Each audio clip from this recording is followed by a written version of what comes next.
اعوذ باللہ من الشیطان الرجیم بسم اللہ الرحمن الرحیم اللہم صلی علی سیدنا و مولانا محمد وعلی آل سیدنا و مولانا محمد وبارک وسلم وصلوا علیہ رب اشرح لی صدری ویسر لی امری واحلل عقدۃ من لسانی یفقہوا قولی۔ دنیا بھر میں جہاں جہاں ARYQ TV دیکھا جا رہا ہے ان تمام ناظرین کی خدمت میں اور جتنی سماعتیں اس وقت مجھے سماعت کر رہی ہیں ان تمام کی خدمت میں سیدہ زینب کی جانب سے السلام علیکم ورحمۃ اللہ وبرکاتہ۔ جناب، جس طرح سے ہم ایک عنوان لے کر آتے ہیں آپ کی خدمت میں، اور خاص طور پر یہ جو پروگرام ہے ایک اصلاحی پروگرام ہے تاکہ ہم اور آپ سب مل کر اپنی اصلاح کر سکیں۔ آج جو عنوان میری پہچان میں ہم آپ کی خدمت میں لے کر حاضر ہوئے ہیں وہ ہے عمل صالح۔ اب صالح عمل کیا ہے؟ صالح عمل، اللہ رب العزت کو نیکی کرنا بڑا پسند ہے۔ اللہ محبت فرماتا ہے اپنے ان صالحین سے، ان نیک کاروں سے، نیکوکار بندوں سے جو اللہ سے رجوع کرتے ہیں، جو اللہ سے لو لگاتے ہیں، جو اللہ سے محبت کرتے ہیں۔ ایک حدیث مبارکہ کا مفہوم آپ کی خدمت میں عرض کر رہی ہوں کہ اللہ کے رسول صلی اللہ علیہ وسلم نے فرمایا کہ جب بندہ بیمار ہوتا ہے یا وہ سفر میں ہوتا ہے تو اس کے وہ اعمال جو وہ روٹین میں کرتا ہے وہ ویسے ہی نیک اعمال لکھے جاتے ہیں کہ جیسے کہ وہ روزمرہ کیا کرتا ہے۔ کتنی محبت اللہ رب العزت اپنے ان صالحین بندوں سے، نیک بندوں سے کرتا ہے، اور یہ کیسی خوشخبری ہے ان بندوں کے لیے اللہ کی طرف سے، اور اللہ کی محبت ہے ان بندوں کے لیے۔ اب جناب، اللہ اپنے نیک بندوں کا بڑا قدردان ہے، بڑی قدر کرتا ہے اللہ نیک بندوں سے۔ جس طرح ہم محبت کرتے ہیں، ہم اظہار کرتے ہیں، اللہ بھی ویسا ہی قدردان ہے۔ اللہ بہت قدر فرماتا ہے ہمارے نیک اعمال کی۔ اعمال صالح آج کا ہمارا موضوع ہے، اور اس عنوان پر جو سیر حاصل گفتگو کریں گی ایسی مہمان شخصیات جناب جو جب بات کرتی ہیں تو ہمارے دل پر اثر کرتی ہے، بہت سیر حاصل گفتگو کرتی ہیں۔ ڈاکٹر امتیاز جاوید خاکوی صاحبہ موجود ہیں، انہیں ویلکم کرتے ہیں۔ السلام علیکم ورحمۃ اللہ وبرکاتہ۔ وعلیکم السلام ورحمۃ اللہ۔ آپا کیسی ہیں؟ خیریت سے ہیں؟ الحمدللہ۔ ان کے ساتھ رونق افروز ہیں جناب سعدیہ سعید صاحبہ، انہیں بھی میری پہچان میں ویلکم کرتے ہیں۔ السلام علیکم ورحمۃ اللہ وبرکاتہ۔ وعلیکم السلام ورحمۃ اللہ وبرکاتہ۔ سعدیہ، مزاج بخیر ہے؟ الحمدللہ۔ آپا، اعمال صالح آج کا ہمارا عنوان ہے۔ آغاز کر لیتے ہیں۔ سب سے پہلے ہماری بہنوں کو، بچیوں کو خاص طور پر یہ بتا دیجئے کہ اعمال صالح سے کیا مراد ہے، پھر اس کی وضاحت قرآن و حدیث کی روشنی میں آپ ارشاد فرما دیجئے، کہیے گا۔ شکریہ زینب۔ بسم اللہ الرحمن الرحیم۔ اللہ رب العزت نے قرآن مجید میں فرمایا بشر الذین آمنوا وعملوا الصالحات، خوشخبری سنائیے ایمان والوں کو اور اعمال صالح کرنے والوں کو جو نیکی کا عمل کرتا ہے۔ نیکی کا عمل کیا ہے؟ پہلے اس سے مراد کیا ہوتا ہے؟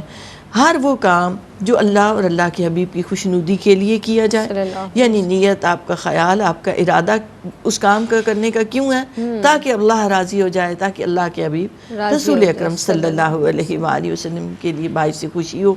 پھر شریعت نے جو بتایا ہوا طریقہ ہے اس کے مطابق ہو، دین مبین کی روح کے عین مطابق ہو، پھر حقوق اللہ اور حقوق العباد کے دائرے میں آئے، یعنی آپ کسی کا حق ادا کریں، اللہ کا حق یا بندوں کا حق ادا کریں، پھر وہ قوم و ملک کے لیے مفاد میں ہو، آپ کے لیے، ہمارے لیے باعث توشہ آخرت بن جائے، بے شک، یعنی باعث نجات بن جائے، وہ عمل ایسا ہو۔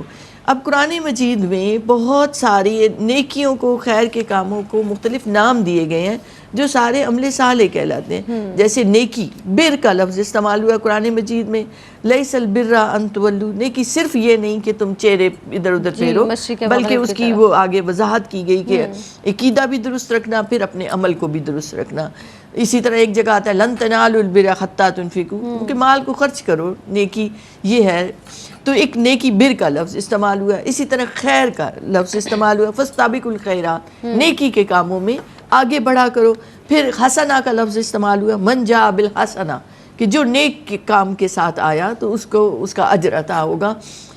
اسی طرح عمل صالح کا ذکر آیا۔ پھر آپ یہ بھی ذہن میں رکھیں کہ دیکھیں اللہ رب العزت نیتوں کو جانتا ہے۔ جب آپ کا ارادہ خیر کا ہو، ایک ہوتا ہے عمل کرنا، دیکھیں عربی زبان میں ہم فعل کہتے ہیں اس کو، اور انگلش میں ورب کہتے ہیں کوئی فعل کا کرنا، لیکن یہ فعل ہوتا ہے، یہ عبادت اور عمل صالح تب بنتا ہے کہ جب اس میں اللہ کی رضا کا ارادہ ہو۔ اگر آپ نماز فقط کھڑے ہو کر قیام رکوع اور سجدے کی ایکسرسائز کر رہے ہیں تو وہ بندگی نہیں بنے گی، وہ عبادت نہیں بنے گی، وہ عمل صالح نہیں بنے گی، وہ ایک ایکٹ ہوگا، وہ ایک ایکٹ ہوگا۔ تو یہ ہر کام میں ہمیں یہ سمجھنا ہے کہ اس فعل کو، اس عمل کو اگر آپ نے عمل صالح بنانا ہے تو وہ اللہ کی رضا کے لیے ہو، شریعت کے بتائے ہوئے اصولوں کے مطابق ہو۔ تو تب اسی طرح عادتیں ہوتی ہیں بہت ساری، عادت کو عبادت بنانا ہے، عمل کو عمل صالح بنانا ہے، تو فقط وہ عمل جو اللہ کی رضا اور خوشنودی کے لیے ہو، انہی کے لیے خوشخبریاں ہیں۔ اور ایمان اور اعمال صالح کا ساتھ ہے، جہاں ایمان کا ذکر آیا وہاں فوراً ہی عمل کا ذکر آیا کہ ایمان والے عمل پر پھر آمادہ رہتے ہیں اور جو ایمان کے تقاضے ہیں انہیں پورا کرتے ہیں۔ سبحان اللہ، سبحان اللہ۔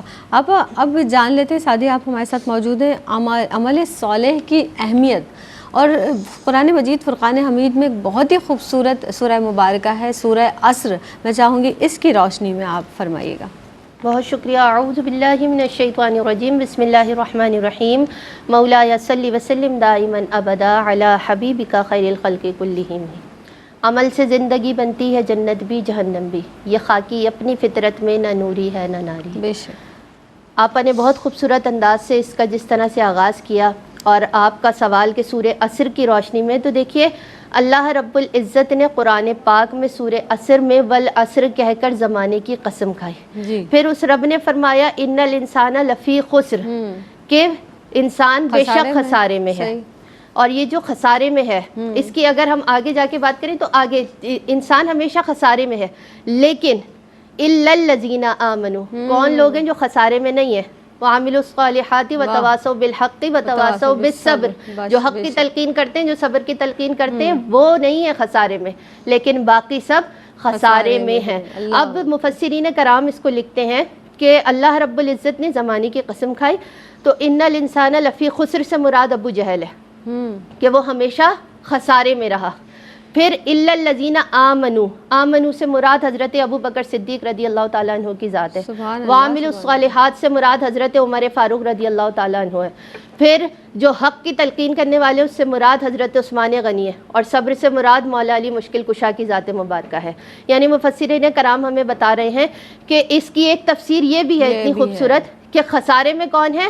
ابو جہل، جو کہ ایمان ہی نہیں لایا، جس کے دل میں اللہ رب العزت نے ایمان کی روشنی نہیں ڈالی تھی۔ اور پھر صحابہ کرام کی وہ جماعت کے جن کی پیروی کرنے کا حکم ہمیں دیا گیا کہ ہم صحابہ کرام کے بتائے ہوئے طریقوں پر، کیونکہ انہوں نے ساری زندگی آقا علیہ الصلوۃ والسلام کے رخ انور کو دیکھتے ہوئے گزارا، جو سرکار نے فرمایا اس پر عمل کیا۔ صحابی کیسے بنے؟ جب سرکار کے رخ انور کو ایمان کی حالت میں دیکھا، آپ صحابی کہلائے۔ تو صحابہ کرام کی جماعت کے ساتھ جب آپ چلنا شروع کریں گے تو انہوں نے ساری زندگی عمل صالح کیے، نیک اعمال کیے، اور جب انہوں نے نیک اعمال کیے تو ہمیں یہ سرکار کی سیرت بتا رہی ہے کہ صحابہ کرام نے جس طرح سے سرکار کے راستے پر چل کر، سرکار کی بتائی ہوئی باتوں پر عمل کر کے اللہ رب العزت کا قرب حاصل کیا، تو جب ہم آقا علیہ الصلوۃ والسلام کے بتائے ہوئے راستے پر چلیں گے۔ اب آپ دیکھیں کہ آقا علیہ الصلوۃ والسلام کی ذات مبارکہ، وہ ذات مبارکہ کہ آپ کے صدقے سے تو مغفرت اور بخشش کا سامان بنتا ہے، تو آپ کے پاؤں متورم ہو جاتے تھے جب آپ رب کی بارگاہ میں کھڑے ہوتے تھے، تو صحابہ کرام عرضی پیش کرتے تھے، یا رسول اللہ صلی اللہ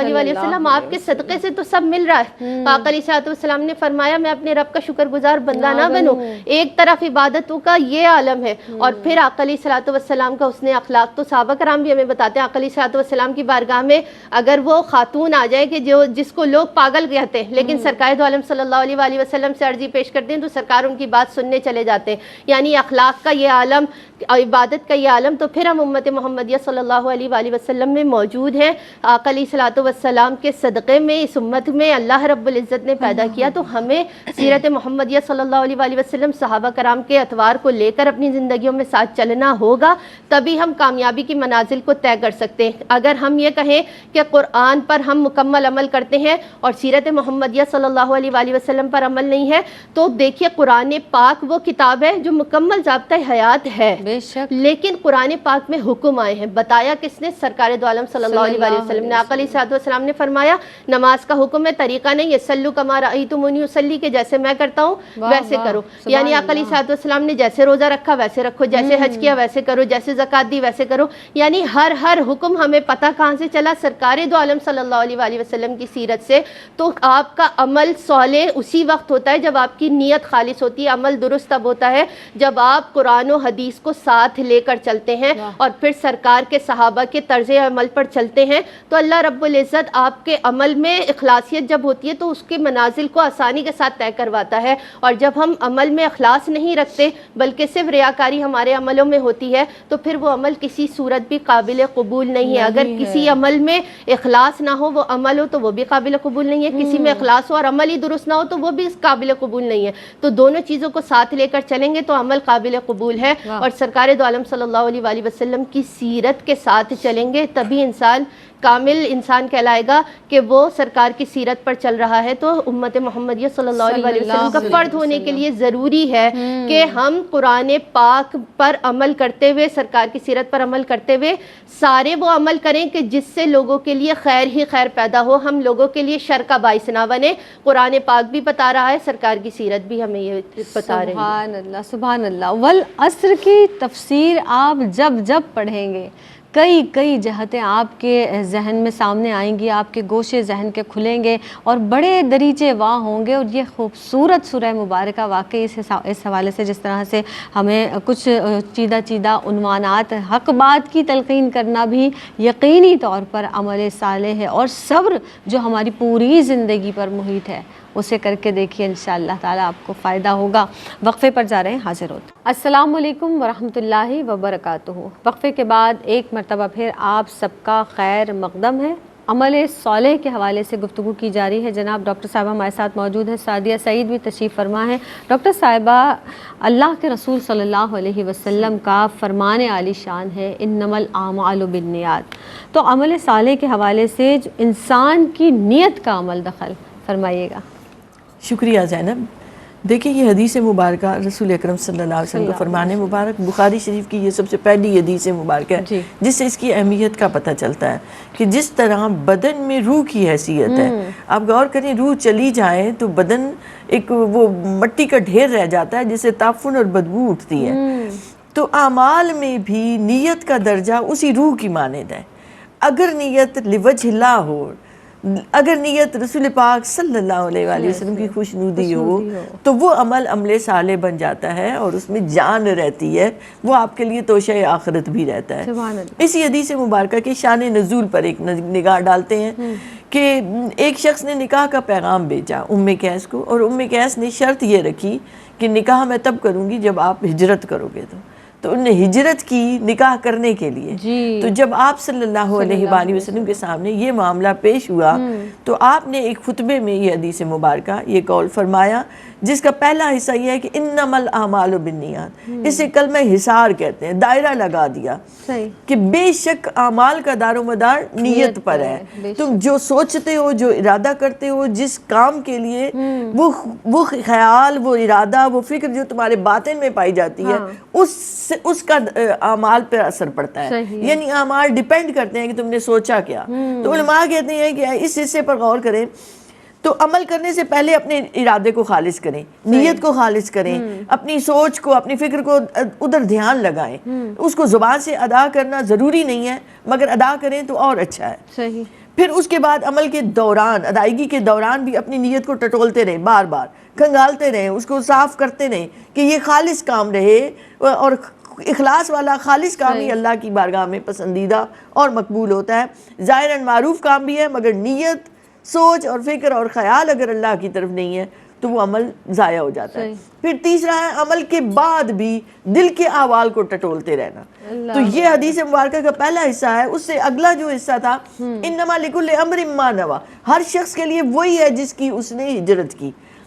اب یہ پہلا جز تھا کہ جس میں اعمال کا دار و مدار نیت پر ہے. اس کا دوسرا جز کہ ہر شخص کے لیے وہی ہے جس کے لیے اس نے ہجرت کی. یعنی نیکی اور ہجرت کا کام اگر تمہارا اللہ کی خاطر ہے تو تبھی وہ کہلائے گا، اور اگر تمہارے دل میں کوئی اور بات ہے تو وہ اسی کے لیے ہوگا.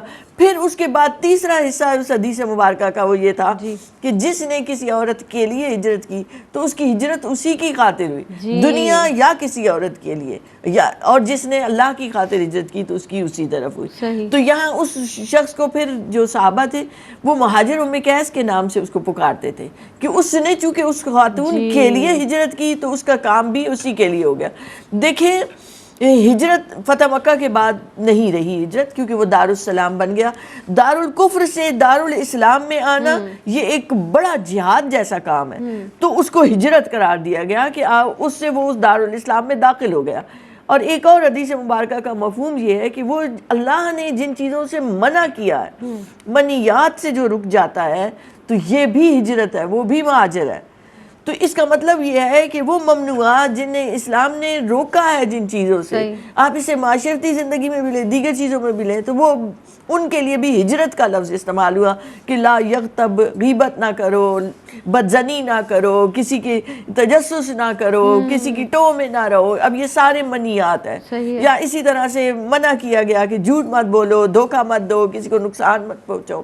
تو یہ جتنی منیات ہیں ان سے رکنا بھی ایک ہجرت ہے گویا کہ، یعنی اس کا بھی اتنا اجر اور ثواب ہے۔ تو آپ سوچیں ذرا کہ اس نیت، وہ ارادہ، وہ عمل اور حال کے درمیان ایک رابطہ بناتا ہے۔ انسان نے ارادہ کیا، ارادے کے بعد اس نے عمل کیا اور عمل کے اثرات اس کے حال پر پڑے۔ اب آپ غور کریں کہ ایک نماز جو 5 وقت پڑھتا ہے، بار بار پڑھتا ہے، اور ایک شخص جو کبھی کبھار پڑھتا ہے، فرق کیا ہے دونوں میں؟ کہ وہ نماز اس کے حال کو بدلتی ہے، اس کے باطن کو بدلتی ہے۔ نیکی کیا ہے کہ ظاہری بدن کو آپ نے نجاست سے پاک کیا، آپ نے اعضاء کو گناہوں سے پاک کیا، آپ نے قلب کو بد اخلاق سے بچایا، اور آپ نے باطن کو ما سوا اللہ سے بچایا۔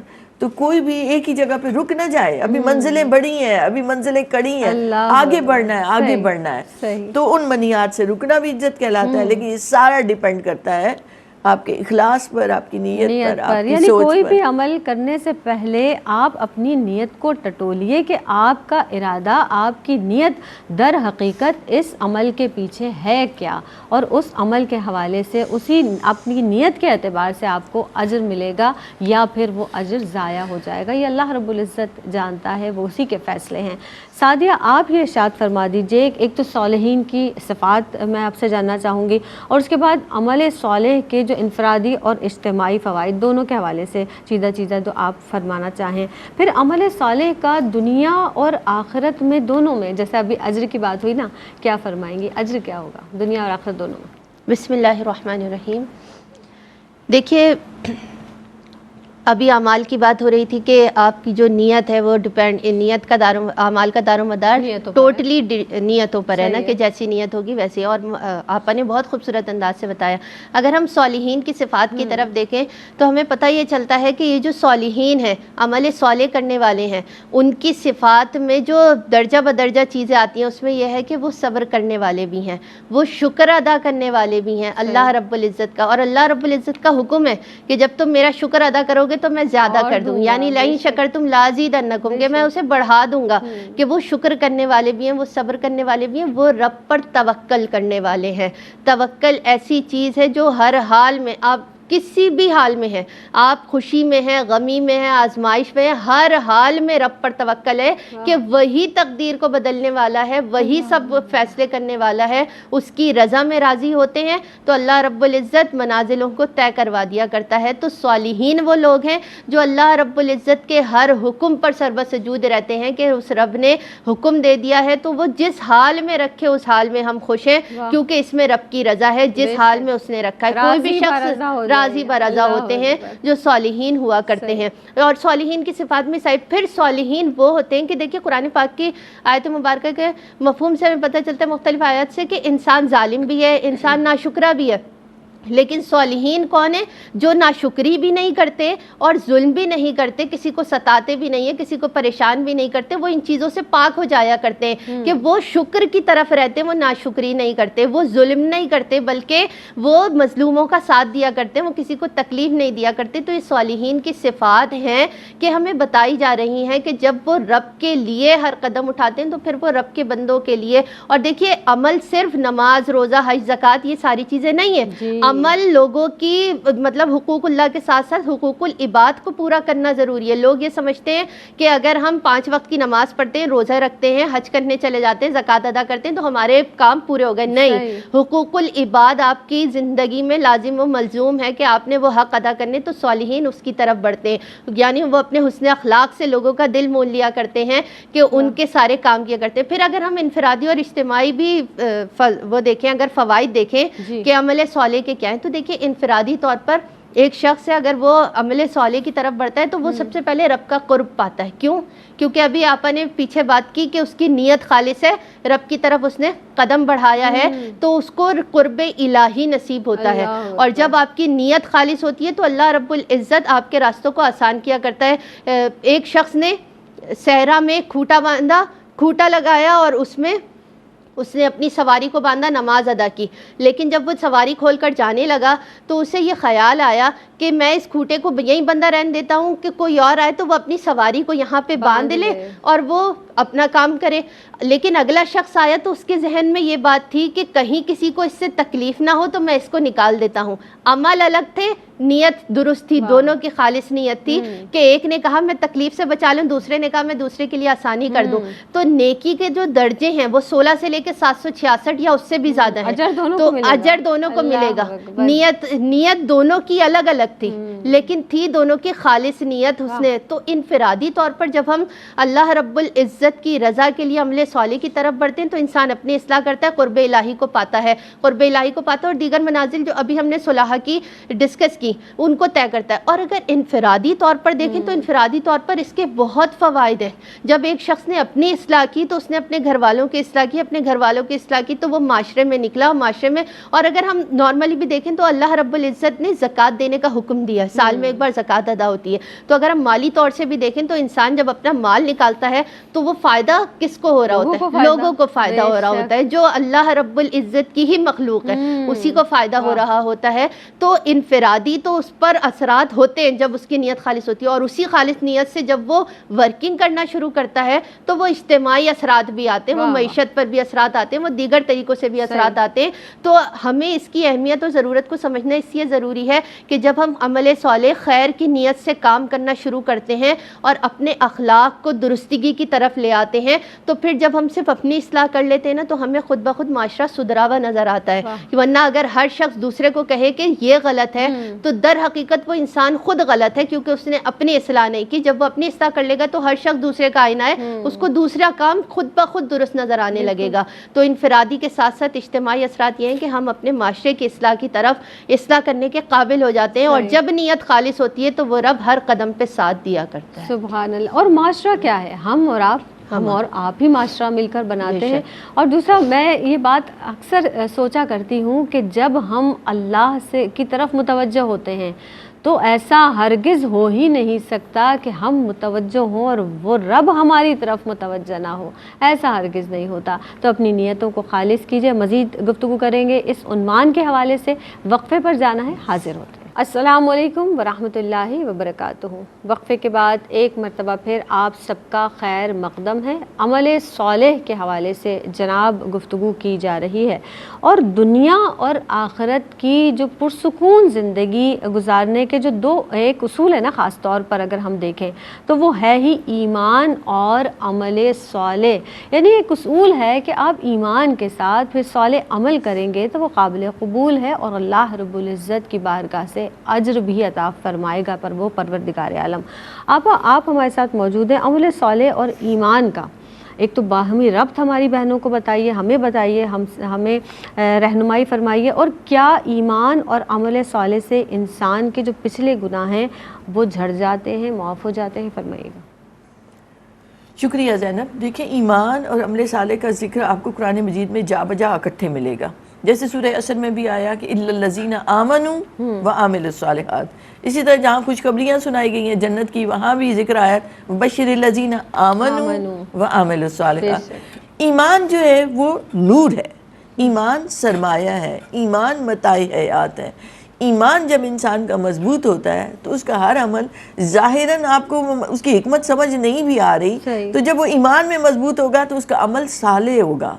ایون یہاں تک کہ اس نے کچھ بات ایسی کی جو آپ کو ناگوار گزری ہے تو اس میں بھی اس کی نیت یا آپ کی اصلاح کی ہوگی یا کہیں نہ کہیں وہ اللہ ہی کی رضا اور خوشنودی کے لیے ہوگا.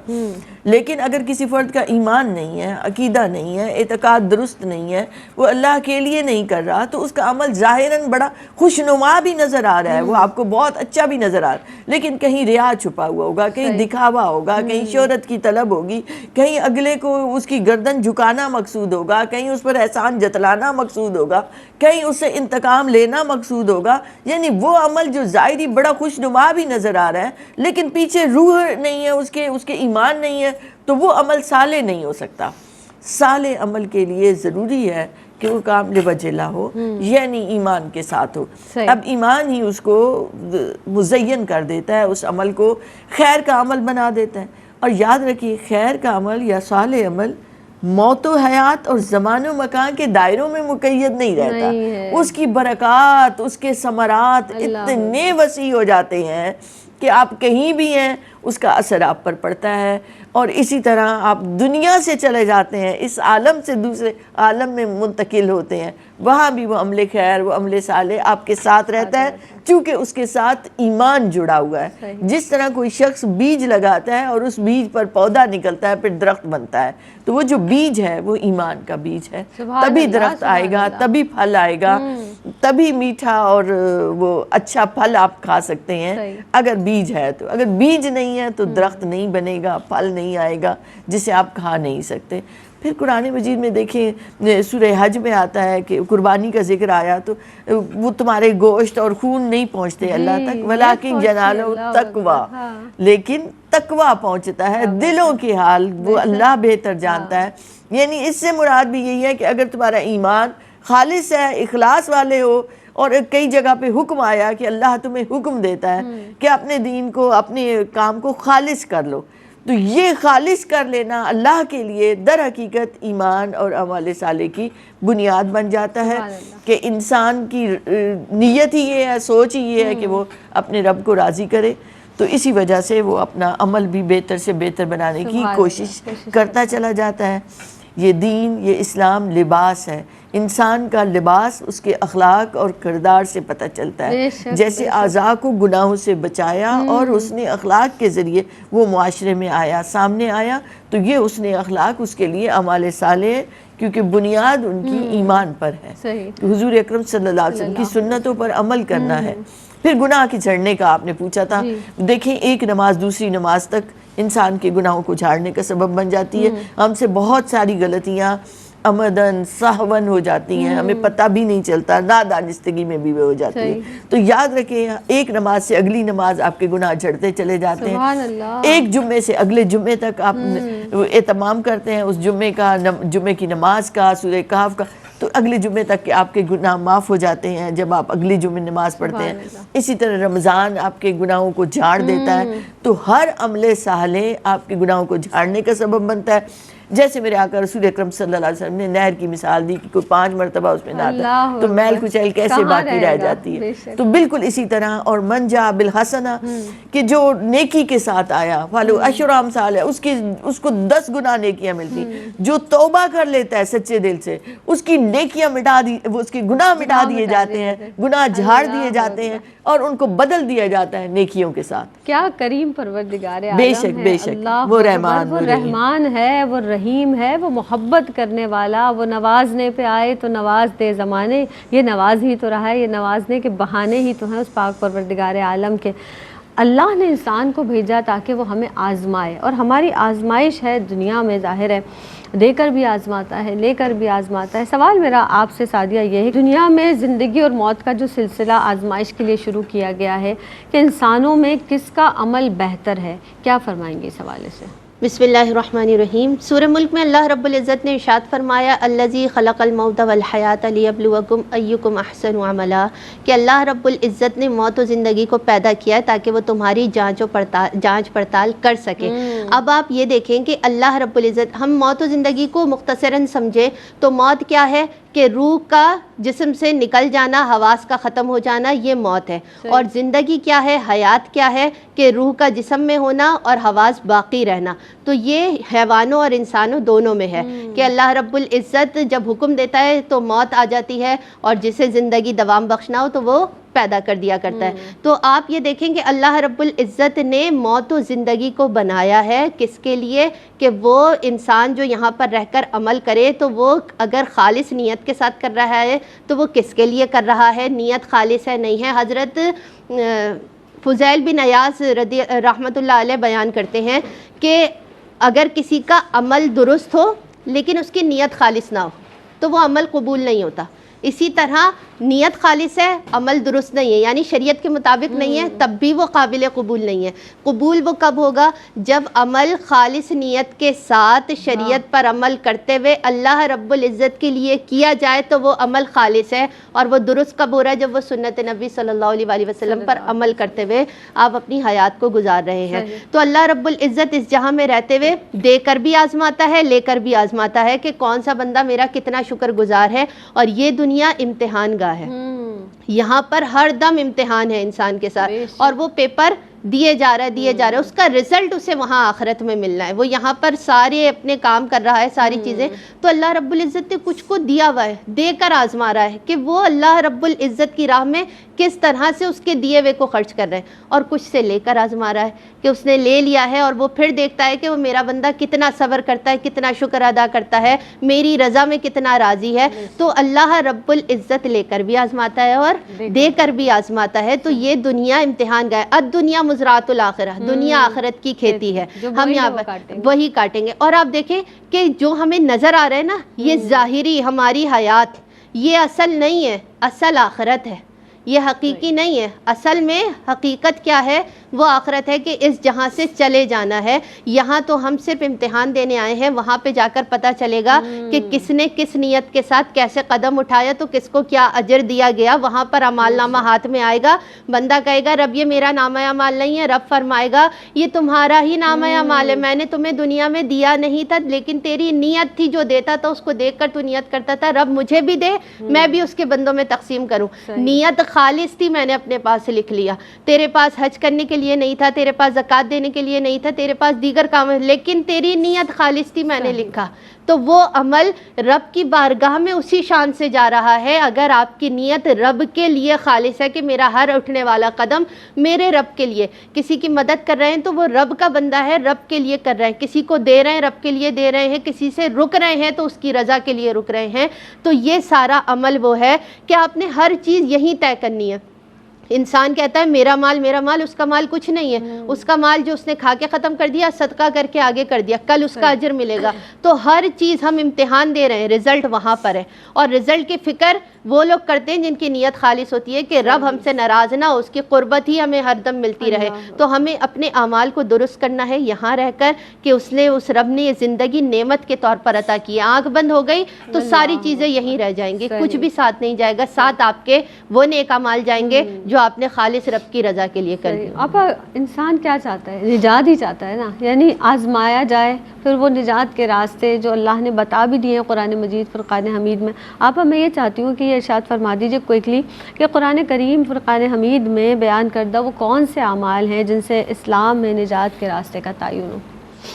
دیکھیے بہت سادہ لفظوں میں ایک حقوق اللہ بیان ہوئے اور ایک حقوق العباد بیان ہوئے. ہم آغاز میں ہی لیں، سورہ بقرہ میں لیں تو دل للمتقین الذین یؤمنون بالغیب ویقیمون الصلاۃ ومما رزقناہم ینفقون. یہاں سے شروع ہو رہی ہے بات کہ اس کی بندگی کرو. اب نماز 5 وقت کی فرض قرار دے دی تو وہ فرائض تو ادا کرو. پھر اس نے تقسیم کیا، یہ فرض ہے تم پر، یہ واجب ہے تم پر، یہ سنت ہے تم پر، یہ مستحب ہے تم پر. یہ کرو گے تو باعث اجر ہے، نہیں کرو گے تو کوئی گناہ نہیں ہے. مستحب کا یہ بتا دیا گیا.